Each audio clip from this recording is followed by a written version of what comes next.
നമസ്കാരം. ഛത്തീസ്ഗഡ് എന്ന സംസ്ഥാനം മാവോയിസ്റ്റുകളുടെ പ്രധാന കേന്ദ്രമാണ്. ഇവിടെ എന്താണ് കന്യാസ്ത്രീകളുടെ കാര്യത്തിൽ നടന്നത്? മതപരിവർത്തനവും കൂടാതെ മനുഷ്യക്കടത്തും അതുൾപ്പെടെ നടത്തിയതിനെ തുടർന്നാണ് റെയിൽവേ പോലീസിന്റെ നേതൃത്വത്തിൽ അറസ്റ്റുണ്ടായത്. ഉത്തർപ്രദേശിലെ ആഗ്രയിലേക്ക് ട്രെയിനിൽ പോകുകയായിരുന്നു കന്യാസ്ത്രീകളായ സിസ്റ്റർ പ്രീതി മേരിയും സിസ്റ്റർ വന്ദന ഫ്രാൻസിസും. ഇവർക്കൊപ്പം 3 ആദിവാസി പെൺകുട്ടികളും ഒരു യുവാവും ഉണ്ടായിരുന്നു. എന്നാൽ യാത്രാമധ്യേ ദുർഗ് റെയിൽവേ സ്റ്റേഷനിൽ വെച്ച് ചില ബജ്രംഗ് ദൾ പ്രവർത്തകർ ട്രെയിനിൽ വെച്ച് കന്യാസ്ത്രീകളെ തടഞ്ഞുവെച്ച് ചോദ്യം ചെയ്തതോടെയാണ് വിവാദങ്ങൾക്ക് തുടക്കമാവുന്നത്. കൂടാതെ വ്യക്തമായി പരിശോധന ഉൾപ്പെടെ നടത്തുകയും ചെയ്തിരുന്നു. അതോടെയാണ് ഈ വിഷയം ദേശീയ ശ്രദ്ധ ആകർഷിക്കുന്നത്. റെയിൽവേ പോലീസ് പല ചോദ്യങ്ങളും കന്യാസ്ത്രീകളോട് ചോദിച്ചെങ്കിലും അവർക്ക് അതിനൊരു വ്യക്തമായ ഒരു മറുപടി അവർക്ക് നൽകാൻ പറ്റില്ല. അപ്പോൾ സ്വാഭാവികമായിട്ടും റെയിൽവേ പോലീസ് അവരുടെ നടപടി ക്രമങ്ങളിലേക്ക് അവർ കടന്നു. ഇതിലൊരു പ്രധാന കാരണമുണ്ട്. അതായത് ഛത്തീസ്ഗഡിലെ കോൺഗ്രസ് ആണ് ഇതിനെതിരെ ഒരു അക്ഷരം പോലും ഇപ്പോഴും മിണ്ടാതെ നിൽക്കുന്നത്. കാരണം എന്താണ്? അവിടെ മതപരിവർത്തനം നടക്കുന്നത് കൊണ്ടാണ് കോൺഗ്രസ് അവിടെ ഈ ഒരു നിയമം, അതായത് മതപരിവർത്തന നിരോധന നിയമം കൊണ്ടുവന്നത്. കോൺഗ്രസ് ഛത്തീസ്ഗഡിൽ ഭരിച്ചുകൊണ്ടിരുന്ന സമയത്ത് ഛത്തീസ്ഗഡിലേക്ക് കേരളത്തിൽ നിന്നുമുള്ള പ്രതിപക്ഷ എംപിമാർ മത്സരിച്ച് അങ്ങോട്ട് പോയത് എന്തിനു വേണ്ടിയാണ്? കുറച്ച് വോട്ട് കിട്ടാൻ വേണ്ടി. അതായിരുന്നു ലക്ഷ്യം. അല്ലാതെ ക്രിസ്ത്യാനികളോടുള്ള സ്നേഹവും അല്ലെങ്കിൽ കന്യാസ്ത്രീകളോടുള്ള അനുകമ്പയോ അല്ലാതെ എന്താണ് സത്യാവസ്ഥ എന്ന് അറിയാൻ വേണ്ടിയൊന്നുമല്ല. വരുന്ന തെരഞ്ഞെടുപ്പിൽ കോൺഗ്രസിനും അതോടൊപ്പം തന്നെ ഇടതുപക്ഷ നേതാക്കൾക്കും കുറച്ച് വോട്ട് കിട്ടണം. അതാണ് ഇവരുടെ പ്രധാന ലക്ഷ്യം. മതപരിവർത്തനം നടന്നു എന്നത് ഇവിടെ പോയ പ്രതിപക്ഷത്തിന് തന്നെ നന്നായി അറിയാം. കാരണം ഇന്നലെയോ തുടങ്ങിയതല്ല ഈ ഛത്തീസ്ഗഡിലെ മതപരിവർത്തനവും മനുഷ്യക്കടത്തും ഒക്കെ. ഇതിനു മുമ്പ് പാസ്റ്റർമാർ അടക്കം ജയിലിലായിട്ടുണ്ട്. അന്നൊന്നും ഒരു പ്രതിഷേധവും ഉണ്ടായിട്ടില്ല. കാരണം അവിടെ ഭരിച്ചിരുന്നത് അന്ന് കോൺഗ്രസ് ആയിരുന്നു. നിലവിൽ പെൺകുട്ടികളുടെ മൊഴിയുടെ അടിസ്ഥാനത്തിലാണ് കന്യാസ്ത്രീകളെ അറസ്റ്റ് ചെയ്തത് എന്നാണ് പുറത്തു വരുന്ന വിവരം. അതനുസരിച്ച് കന്യാസ്ത്രീകൾക്ക് അനുകൂലമാകുന്ന രീതിയിൽ മൊഴി മാറ്റി പറയാൻ ആദിവാസി സ്ത്രീകളെ CPI നിർബന്ധിച്ചു എന്ന വാർത്തയാണ് ഇപ്പോൾ പുറത്തേക്ക് വരുന്നത്. കാരണം ഒന്നാമത് മാവോയിസ്റ്റ് ശക്തി കേന്ദ്രമാണ്. 2 ദിവസം മുമ്പാണ് പെൺകുട്ടികളും കുടുംബവും നാരായൺപൂരിലെ CPIയുടെ ജില്ലാ കൗൺസിൽ ഓഫീസിൽ എത്തിച്ചത്. ഇവിടെ വെച്ച് CPI നേതാക്കളാണ് പരാതി തയ്യാറാക്കി ഇവരെ പോലീസ് സ്റ്റേഷനിൽ എത്തിച്ചത്.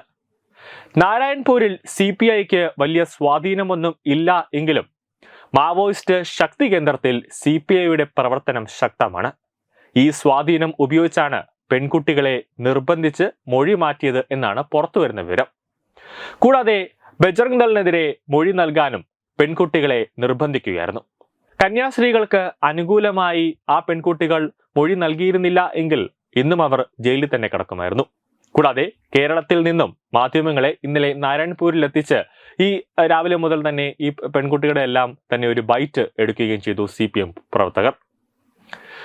കൂടാതെ ജാമ്യം ലഭിച്ചുവെങ്കിലും ബാക്കി പ്രൊസീജിയർ ഉൾപ്പെടെ ഉണ്ട്. കാരണം സംസ്ഥാനം വിട്ടു പോകാൻ പാടില്ല, പാസ്പോർട്ട് അടക്കം കോടതിയിലേക്ക് ഏൽപ്പിക്കണം. കൂടാതെ NIA കോടതിയിലാണ് കേസ് നിൽക്കുന്നത്. ഗുരുതരമായ കേസാണ്. കൂടാതെ NIA വരും ദിവസങ്ങളിൽ ചോദ്യം ചെയ്യാനുള്ള സാധ്യതയുണ്ട്. കാരണം മതപരിവർത്തനം ഉൾപ്പെടെ ഗുരുതരമായ കേസുകളാണ് ഇവർക്കെതിരെ ഇപ്പോൾ ചുമത്തിയിരിക്കുന്നത്.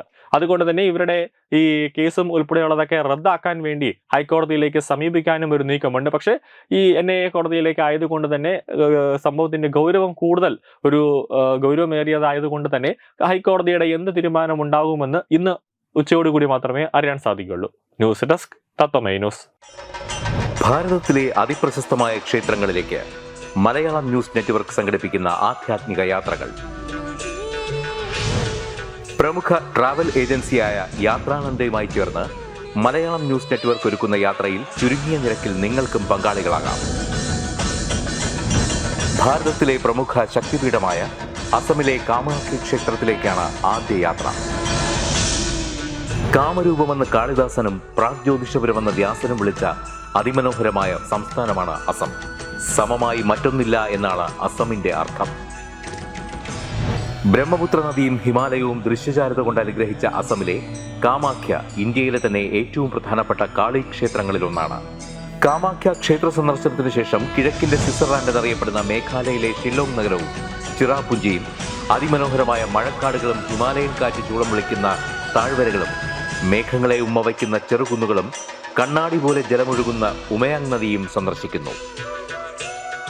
ജീവിതത്തിൽ ഒരിക്കലെങ്കിലും കണ്ടിരിക്കേണ്ട ഈ അത്ഭുത ലോകത്തിലേക്ക് നിങ്ങളെ സ്വാഗതം ചെയ്യുന്നു. വിമാന ടിക്കറ്റും ചിലവുകളും ഉൾപ്പെടെ 65,000 രൂപ ചിലവ് വരുന്ന ഈ പാക്കേജ് 59,000 രൂപയ്ക്ക് മലയാളം ന്യൂസ് നെറ്റ്വർക്ക് നിങ്ങൾക്ക് ലഭ്യമാക്കുന്നു.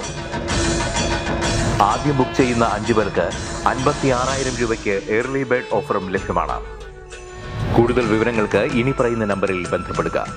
8089001200 അല്ലെങ്കിൽ 7736549234.